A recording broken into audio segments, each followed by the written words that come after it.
हम लोग बहुत जल्दी किसी भी व्यक्ति विशेष की सफलता के पीछे जो उसने संघर्ष देखा है,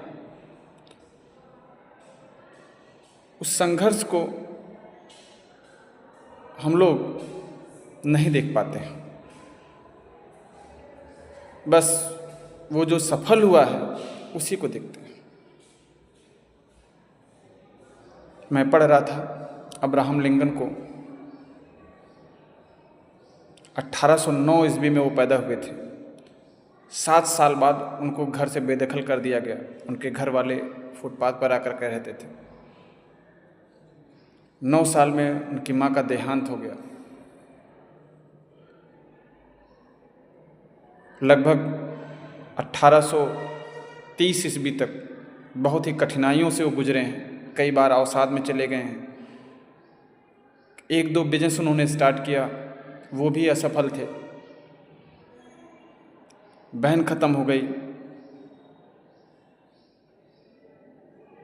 लगभग 1835 में उनकी सगाई हुई।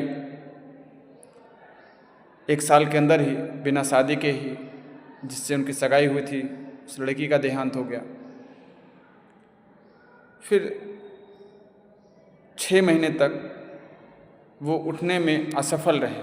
6 महीने तक वो उठ ही नहीं पाए, बिस्तर पर ही थे।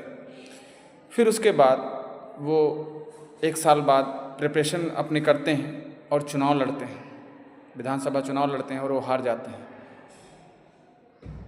लगभग 10 साल तक उन्होंने संघर्ष किया। चुनाव लड़ते थे, हार जाते थे, चुनाव लड़ते थे, हार जाते थे।